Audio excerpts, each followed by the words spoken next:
Good morning students, welcome to my channel Arjun Anuj lectures.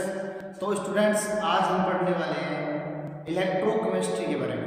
Electrochemistry पढ़ेंगे, electrochemistry के ऊपर अध्ययन करेंगे कि किस प्रकार से इलेक्ट्रोकेमिस्ट्री आगे वर्क करती है, किस तरीके से इलेक्ट्रोकेमिस्ट्री में जो ब्रांचेज होती हैं, शाखाएं होती हैं, आपकी किस तरीके से कार्य करती है। तो चलिए बच्चों, शुरू करते हैं अपने इलेक्ट्रोकेमिस्ट्री को।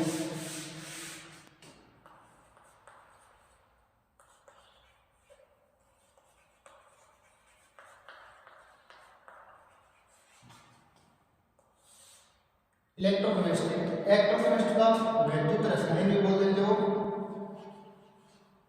वैद्युत रसायन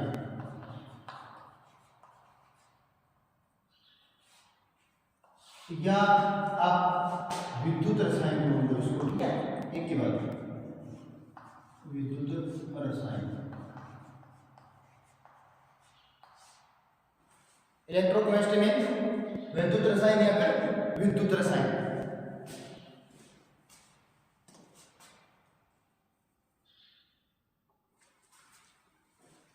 आप देखिए स्टूडेंट्स, होता क्या है विद्युत रसायन के अंदर, इलेक्ट्रोकेमिस्ट्री के अंदर। इलेक्ट्रोकेमिस्ट्री के अंदर आपके एक इलेक्ट्रॉन के ऊपर केमिस्ट्री चलेगी। इलेक्ट्रॉन के ऊपर कैसे? विद्युत, ये जो आपको विद्युत नाम दिखाई दे रहा है, इसके अंदर आपके इलेक्ट्रॉन का वर्क होता है। और इसी के अंदर अगर इलेक्ट्रॉन का वर्क होता है तो किस तरीके से इलेक्ट्रॉन केमिकल के साथ में, रसायन के साथ में मिलकर के एक शाखा बना लेते हैं, ब्रांच बना लेते हैं केमिस्ट्री के। और उसी फिजिकल ब्रांच है, फिजिकल केमिस्ट्री बोलते हैं इसको, उसी ब्रांच बोलते हैं अपने वैद्युत रसायन का। अपने जिक्र करें तो एक तरफ होता है केमिकल एनर्जी, और केमिकल एनर्जी को अपन चेंज करें इलेक्ट्रिक करंट के अंदर, इलेक्ट्रिक करंट के अंदर।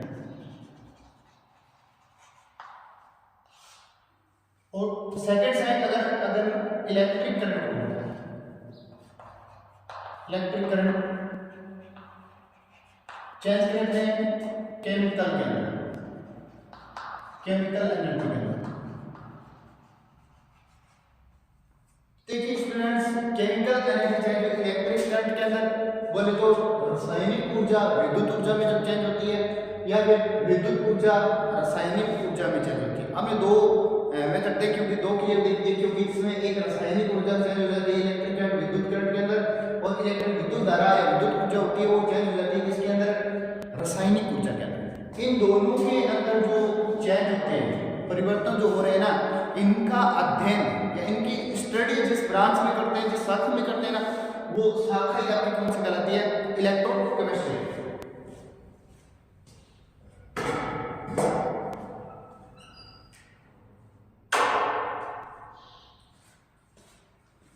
तो उसी ब्रांच को क्या बोलते हैं स्टूडेंट्स? इलेक्ट्रोकेमिस्ट्री। अब इलेक्ट्रोकेमिस्ट्री का इनके ऊपर जो परिवर्तन होंगे, उन परिवर्तनों के द्वारा मान लीजिए कोई इलेक्ट्रो सेल बनेगा या फिर कोई अर्थ सेल बनेंगे। इन सारी मैकेनिज्म की अगर स्टडी करें ना, तो उसी स्टडी में शामिल करते हैं अपने इलेक्ट्रोकेमिस्ट्री को। अब देखो, केमिकल एनर्जी से अगर इलेक्ट्रिक करंट बनाओगे आप, रासायनिक ऊर्जा से अगर बनती है कौन सी? विद्युत ऊर्जा, तो उसको क्या बोलते हो आप? उसको बोलते हो electrochemical cell, electrochemical cell, electrochemical cell. अब इलेक्ट्रोकेमिकल सेल आपने देखा होगा, रासायनिक सेल बोलते हो, ठीक है ना इसको, विद्युत रासायनिक सेल बोलते हो। इसी के अंदर आपने देखा होगा, इसी का दूसरा नाम जो होता है वो होता है गैल्वेनिक सेल, गैल्वेनिक सेल भी बोल देते हैं इसको। इसी को आप वोल्टिक सेल भी बोल देते हो, वोल्टिक सेल। और voltaic cell, galvanic cell, electrochemical cell, ये सारी की सारी चीजें आप देखते हो डैनियल सेल के अंदर, डैनियल सेल के अंदर। किसके अंदर देखते हो? डैनियल सेल के अंदर। तो ये हो गए इलेक्ट्रोकेमिकल सेल। इलेक्ट्रोकेमिकल सेल का मतलब chemical energy change into electric current के अंदर। ये जो आपको दूसरा सेकंड वाला दे रहे हैं इलेक्ट्रिक करंट चेंज इनटू उसमें केमिकल एनर्जी चेंज, इसको क्या बोलते हो आप? इसको बोलते हो आप इलेक्ट्रोलाइसिस सेल। हिंदी बोले तो विद्युत अपघटनी सेल, विद्युत अपघटनी सेल, और इसको क्या बोलते हैं? विद्युत रासायनिक सेल। ये चीज विद्युत रासायनिक सेल और विद्युत अपघटनी सेल, ये दोनों प्रकार के सेल होते हैं और इस प्रकार से इनमें परिवर्तन होते हैं। अब देखिए बच्चों, इन दोनों सेल के अंदर रासायनिक सेल की बात करें, विद्युत रासायनिक सेल की, अपघटनी सेल की बात करें, इलेक्ट्रोलाइसिस की बात करें या इलेक्ट्रोकेमिकल की बात करें, दोनों की बात करें ना, तो सबसे पहले इनके अंदर केमिकल के अंदर हम डेनियल का जिक्र करते हैं। ये डेनियल सेल किस तरीके से कार्य करता है? तो डेनियल के अंदर सबसे पहले देखो, आपका एक नंबर पे जो पॉइंट आएगा वो आएगा इलेक्ट्रोड। सबसे पहले आपको बताऊं कि इलेक्ट्रोड क्या चीज होती है। इलेक्ट्रोड का मतलब क्या होता है स्टूडेंट्स? इलेक्ट्रोड का मतलब ये होता है कि आपने कोई छड़ ले ली, लोहे की छड़, ठीक है ना। अब लोहे की छड़ को क्या करते हैं, उसके मान लीजिए धातु की छड़ ले ली, जिंक की ले लीजिए या कॉपर की ले लीजिए, किसी भी ले लीजिए, जिस धातु की छड़ ली है ना, उसी का धातु लवण का जो विलयन है ना वो डाल दीजिए और उसके अंदर उसको डुबो दीजिए। डुबोने पर क्या होगा, उसके ऊपर एक आवेश उत्पन्न होगा। जब आवेश उत्पन्न हो जाता है ना तो उसको आप इलेक्ट्रोड बोल देते हो। जब तक आवेश उत्पन्न नहीं होता ना तब तक उसको इलेक्ट्रोड नहीं बोलते, आप क्या बोलते हो? उसको लोहे की सिर्फ छड़ बोलते हो, तो उसको बोलते हैं इलेक्ट्रोड। इलेक्ट्रोड और छड़ में अंतर पता चल गया। इलेक्ट्रोड जब हो जाएगा जब उस पर आवेश चला जाएगा, और छड़ कब रहेगा? छड़ तब रहेगा जब उसके ऊपर आवेश नहीं रहेगा। सीधी लोहे की छड़ होगी वो छड़, वरना इलेक्ट्रोड।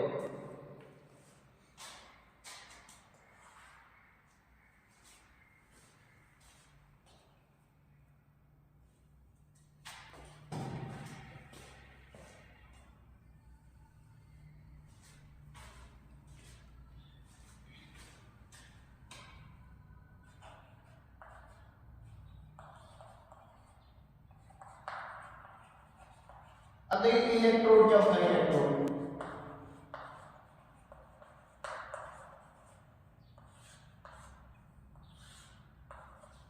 जैसे आपने ये लिया इलेक्ट्रोड, ठीक है, और इस इलेक्ट्रोड को आपने इस विद्युत अपघटन इलेक्ट्रोलाइसिस में डाल दिया, ये CuSO4 है, ठीक है, और ये है Cu।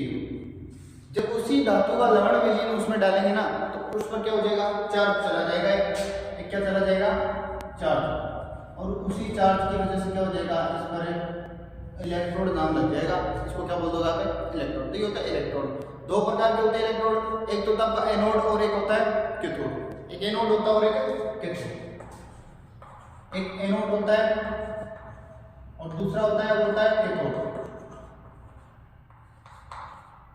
एनोड के ऊपर स्टूडेंट ऑक्सीडेशन होता है। एनोड जो इलेक्ट्रोड होता है उसके ऊपर क्या होता है? ऑक्सीडेशन बोले तो ऑक्सीकरण, ऑक्सीकरण बोले तो इलेक्ट्रॉन बाहर रिलीज होंगे, समझ गए? इलेक्ट्रॉन बाहर निकलेंगे तो उसको बोलोगे ऑक्सीडेशन। कैथोड की बात करें तो कैथोड के अंदर क्या होगा? रिडक्शन होगा। रिडक्शन मतलब अपचयन, गेन ऑफ इलेक्ट्रॉन। इलेक्ट्रॉन क्या करेंगे? यहाँ पर ग्रहण होंगे। तो एनोड के ऊपर आपका ऑक्सीडेशन और कैथोड के ऊपर रिडक्शन, ये दोनों आपके एनोड के ऊपर कार्य करेंगे।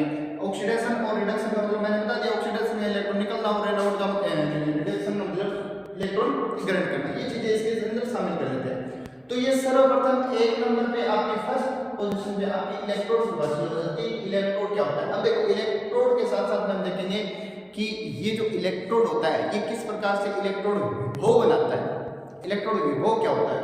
इलेक्ट्रोड विभव बोले तो electrode potential, electrode potential. Electrode potential क्या होता है स्टूडेंट? इलेक्ट्रोड पोटेंशियल का मतलब ये होता है, देखो जैसे ये आपके साथ में इलेक्ट्रोड डाल रखा है और इसके साथ में इसी धातु लवण का विलयन डाल रखा है। अब क्या होगा? जैसे ये CuSO4 है ना और ये क्या है? Cu। तो इस इलेक्ट्रोड के ऊपर एक विपरीत आवेश उत्पन्न होगा। जिस धातु लवण का विलयन लिया उससे क्या होगा? एक विपरीत आवेश उत्पन्न होगा और विपरीत आवेश उत्पन्न होने की वजह से क्या होगा? इस पर एक विभव उत्पन्न होगा और उसी विभव को क्या बोलते हो? इलेक्ट्रोड विभव बोलते हैं। क्या बोलते हो? इलेक्ट्रोड विभव। तो विपरीत आवेश उत्पन्न होगा और विपरीत आवेश की वजह से इस पर क्या होगा? एक पोटेंशियल, एक विभव उत्पन्न होगा। थोड़ा सा विभव उत्पन्न होगा और उस विभव को क्या बोलोगे आप? इलेक्ट्रोड विभव। किससे लिखते हो उसको? ई से लिखते हो, कैपिटल ई से इसको नोट करते हैं। अब ये हो गया इलेक्ट्रोड विभव। इसी के साथ में हम एक डेफिनेशन और देख लेते हैं, मानक इलेक्ट्रोड विभव। मानक इलेक्ट्रोड विभव क्या होता है स्टूडेंट्स?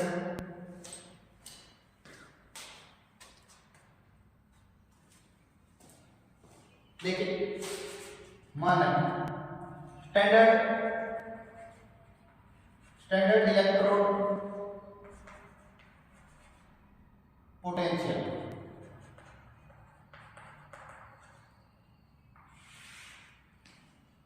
दिख रहा है ना आपको? ठीक है, साफ आ रही है ना? इलेक्ट्रोड एनोड, ठीक है। अब देखिए स्टैंडर्ड इलेक्ट्रोड पोटेंशियल का मतलब क्या होता है? यहाँ पर एक नाम लगा है, इलेक्ट्रोड पोटेंशियल, तो वो इलेक्ट्रोड पोटेंशियल है। स्टैंडर्ड का मतलब क्या होगा? स्टैंडर्ड का मतलब ये हो गया, इसके साथ में एक कंडीशन लग गई, वो भी कौन सी? Standard condition. स्टैंडर्ड कंडीशन कौन सी होती है स्टूडेंट्स? देखिए, स्टैंडर्ड टेम्परेचर की बात करें 25 डिग्री सेल्सियस, ठीक है, टेम्परेचर की बात करें। फिर बात करें स्टैंडर्ड प्रेशर की, मानक दाब की, तो वो होगा आपका 1 एटीएम। 1 एटीएम दाब हो जाएगा, मानक दाब हो जाएगा। अगर मान देखें अपने पदार्थ की, तो वो हो जाएगी 1 मोल। 1 मोल पदार्थ की मात्रा होगी मानक पदार्थ की मात्रा। अब देखिए स्टैंडर्ड कंडीशन कौन सी होगी आपकी? अगर बात करें स्टैंडर्ड मोल, तो हो जाएगा 1 मोल। स्टैंडर्ड प्रेशर की बात करें तो वो हो जाएगा आपको कितना? 1 एटीएम। बात करें स्टैंडर्ड टेम्परेचर की, तो हो जाएगा 25 डिग्री सेल्सियस। ये सारी की सारी जब टोटल की टोटल कंडीशन अप्लाई हो जाती है ना, किसके ऊपर? ई के ऊपर, तो ई नहीं रहता, ई नोट बन जाता है स्टूडेंट्स। बच्चे ई नहीं रहता, क्या बन जाता है? ई नोट बन जाता है। मतलब इलेक्ट्रोड विभव नहीं रहता, क्या बन जाता है? मानक इलेक्ट्रोड विभव बन जाता है। स्टैंडर्ड इलेक्ट्रोड पोटेंशियल बन जाता है। क्या? ये वाला इलेक्ट्रोड। कब? जब ये मानक कंडीशन लग जाता है। Standard mole 1 mole, standard pressure 1 ATM, standard temperature 25 degree. बोलने का मतलब जब आप 1 मोल पदार्थ 25 डिग्री सेल्सियस टेम्परेचर और 1 एटीएम दाब के ऊपर जो विभव का मान देखते हो इन इलेक्ट्रोड के ऊपर, तो वो मान हो जाता है आपका कौन सा? Standard electrode potential. अब देखिए अगर बात करें, देखिए इलेक्ट्रोड देखा हमने, इलेक्ट्रोड के ऊपर इलेक्ट्रोड विभव उत्पन्न हुआ। इलेक्ट्रोड विभव के साथ साथ में हमने क्या देखा? इलेक्ट्रोड मानक इलेक्ट्रोड विभव देखा। हिंदी में लिख देता हूं मैं नाम इसका, ठीक है? मानक इलेक्ट्रोड विभव, ये चीज। अब देखिए अगर बात करें इसको इसी लिखते हैं ना, तो जो इसको ई नोट से लिखते हैं, ये याद रखना, ई नोट से, ठीक है? अब आगे बात करें विभव के अलावा, आपने एक चीज सोचोगे कि ये इसका कारण क्या है? उत्पन्न किस प्रकार से होते हैं? इलेक्ट्रोड विभव तो देखेंगे, ये चीज इलेक्ट्रोड विभव होती है, किस प्रकार से बनता है कुछ नहीं। देखिए इलेक्ट्रोड विभव उत्पन्न होने का कारण क्या है? तो कारण जो अब पढ़ेंगे हमने।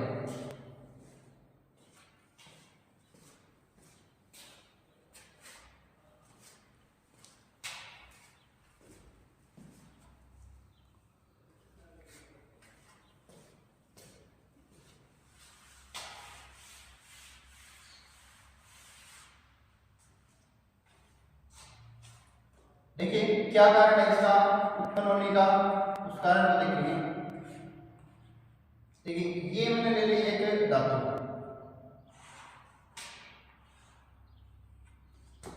ठीक है, ये ले लिया क्या? धातु।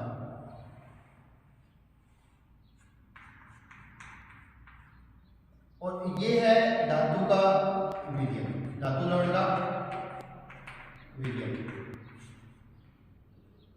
सॉल्यूशन, ठीक है, मीडियम।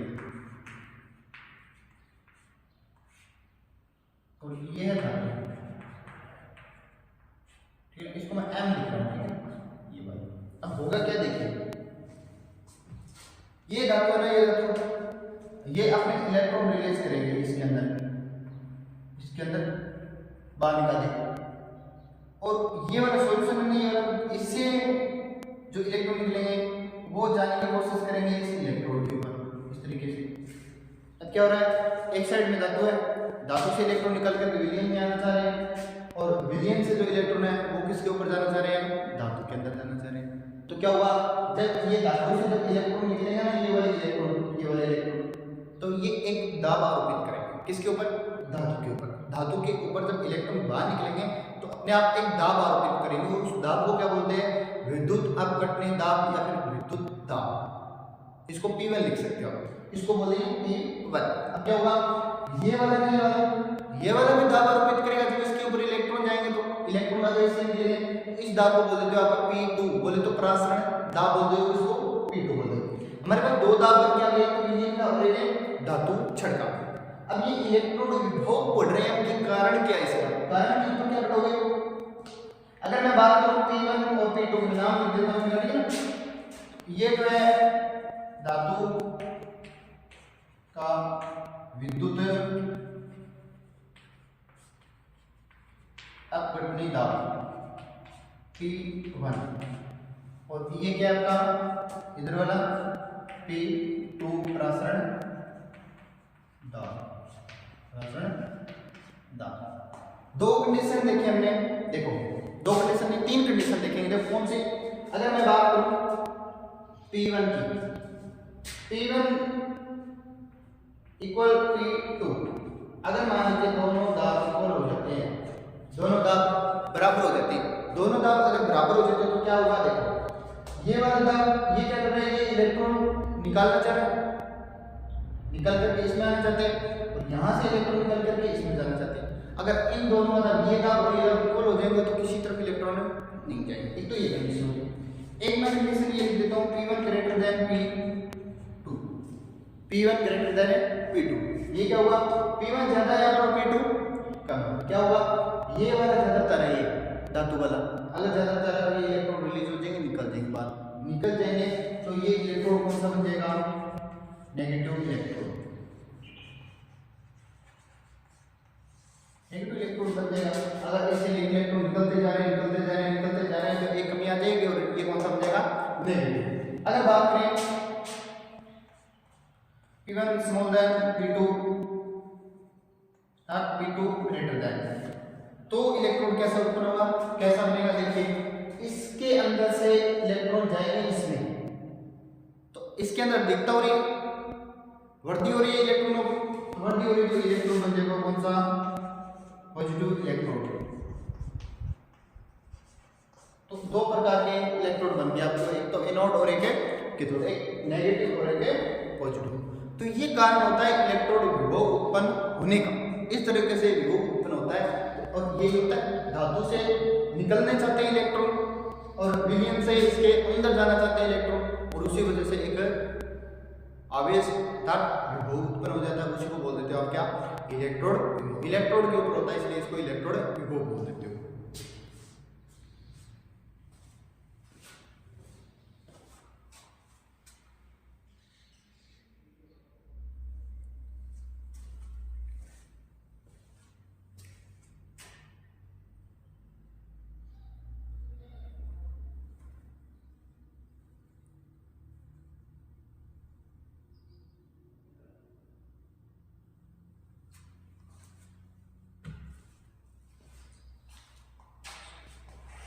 इसी के साथ में देखो जो ये वाले विभव है ये भी अलग अलग प्रकार के होते हैं। एक तो होता है oxidation potential, oxidation potential,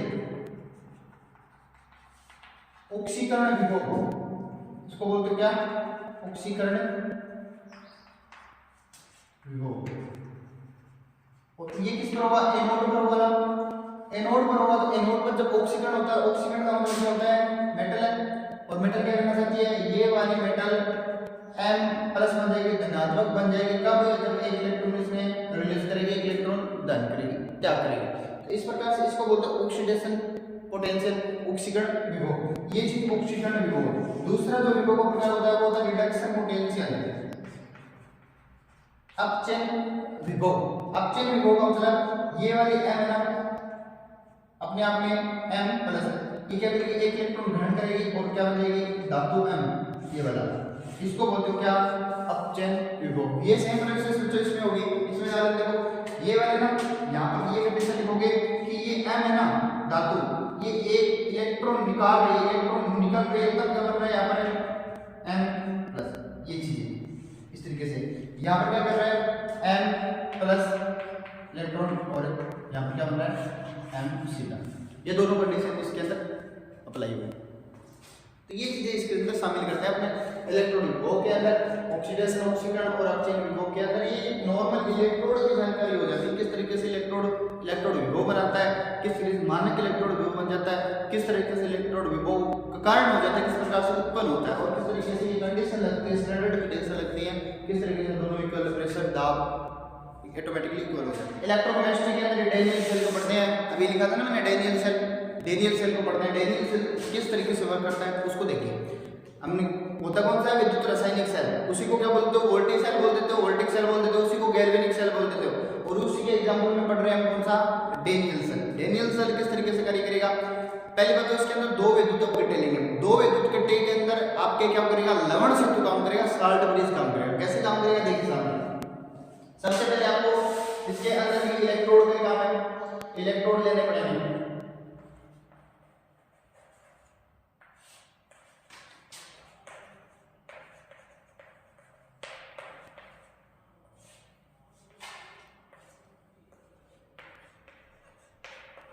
Daniel cell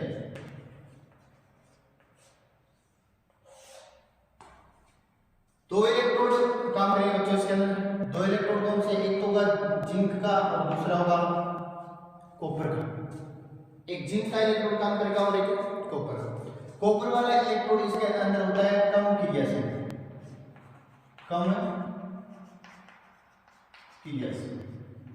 कम क्रियाशील होता है, और इसको लिखते हो आप कैथोड। इसको क्या लिखते हो, कैथोड।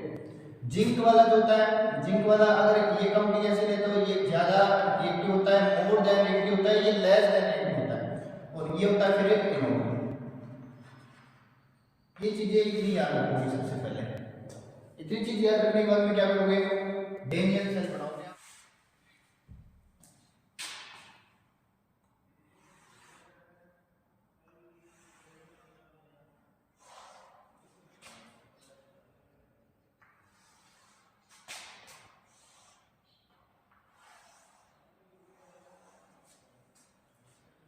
इस तरीके से पहले सबसे पहले दो बातें बनाओगे। दो बातों के अंदर एक के अंदर तो लोगे आप जिंक का इलेक्ट्रोड,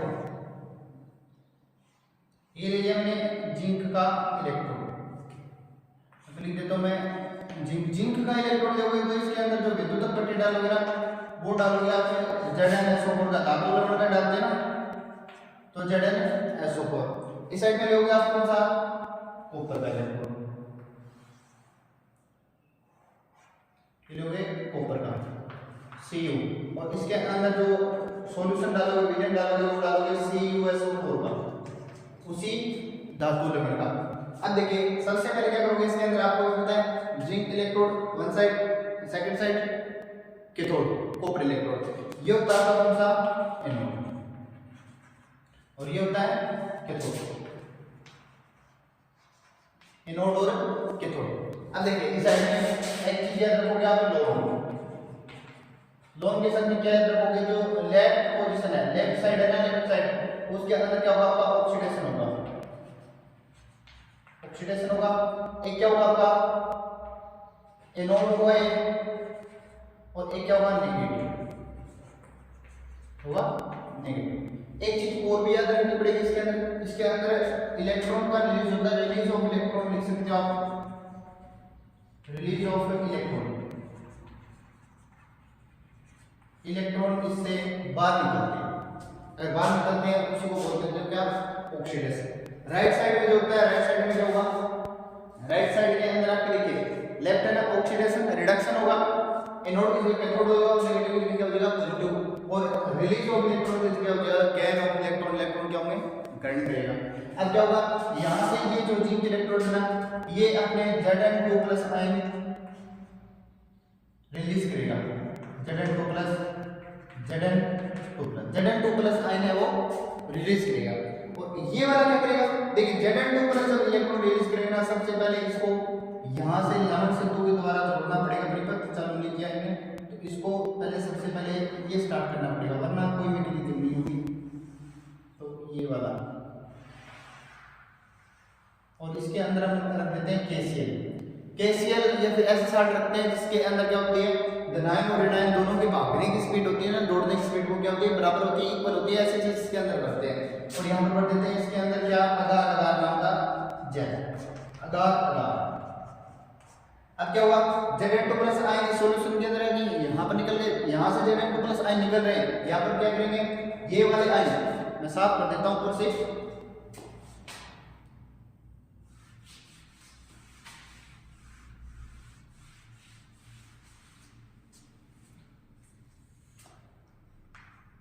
सबसे पहले इसको लवण सत्व के द्वारा जोड़ना जरूरी है। और ये वाला क्या होगा आपका, रीडिंग के लिए आपको इसको गैल्वेनोमीटर से जोड़ना पड़ेगा। और इसके अंदर आई धारा, विद्युत धारा फ्लो करेगी। तो अब ये देखो Zn2 प्लस आयन निकलेगा, यहाँ पर है ना ये इलेक्ट्रॉन ऐसे यहाँ पर जाएंगे और इसके अंदर ये इलेक्ट्रॉन गेन होंगे, किसके ऊपर, इसके ऊपर। तो यहाँ से क्या निकलेगा, Cu2 प्लस आयन निकलेंगे और वो किस पर चलेंगे, कॉपर पर जाएंगे। तो यहाँ से जो इलेक्ट्रॉन निकलेंगे और इस पर क्या होंगे, गेन होंगे, मतलब यहाँ पर प्रवेश करेंगे। तो यहाँ पर दो चीजें हमारे को देखने की मिलेगी कि यहाँ पर Zn2 प्लस क्या आयन दिखता हो रही है, यहाँ पर Cu2 प्लस आयन जा रहे हैं और यहाँ पर SO4 आयन बच रहा है हमारा, SO4 पूरे इसकी आयन क्या दिखता हो रही है, दो आयन क्या दिखता हो रही है। तो ये कैसे क्या करता है, ये K प्लस वाला ना, ये जिस साइड में कमी होना उस साइड में चला जाएगा, मतलब प्लस है ना तो ऋणायन वाले साइड में चला जाएगा यहाँ पर।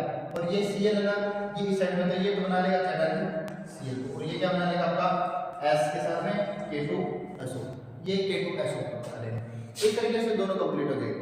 अब देखो ये साइड होती है ऑक्सीडेशन की, तो यहाँ पर होता है ऑक्सीडेशन। तो ये जो संपूर्ण रिएक्शन होगी ना जिंक के साथ में क्या होता है, ये जिंक है ना अपने आप को क्या करता है, Zn2 प्लस बनाता है। कब, दो इलेक्ट्रॉन रिलीज करके, दो इलेक्ट्रॉन रिलीज करके क्या बनाता है, Zn2 प्लस। और ये क्या करता है, ये Cu2 प्लस दो इलेक्ट्रॉन ग्रहण करके क्या बनाता है, Cu, क्या बनाता है, Cu। इसको तो बोलते हो ऑक्सीडेशन हाफ रिएक्शन और इसको बोलते हो रिडक्शन हाफ रिएक्शन। ऑक्सीडेशन अर्धक क्रिया या ऑक्सीकरण अर्धक क्रिया और इसको बोलते हो अपचयन अर्धक क्रिया। ये दोनों की दोनों अपचयन अर्धक क्रिया होती है। अब डॉट रिएक्शन बनाओगे, कैसे बनाओगे, देखो Zn से क्या बनाया, Zn2 प्लस 2 इलेक्ट्रॉन और Cu2 प्लस से क्या बनाया, 2 इलेक्ट्रॉन गैस और क्या बनाया, Cu। तो यहाँ पे क्या हुआ, 2 इलेक्ट्रॉन से 2 इलेक्ट्रॉन कट हो जाएंगे, Zn बन जाएगा, Cu2 प्लस बन जाएगा और यहाँ पे क्या बनेगा, Zn2 प्लस प्लस है। तो ये दोनों हाफ रिएक्शन अर्धक क्रिया होती है और ये होती है टोटल सेल रिएक्शन, इसको संपूर्ण अभिक्रिया बोलते हैं।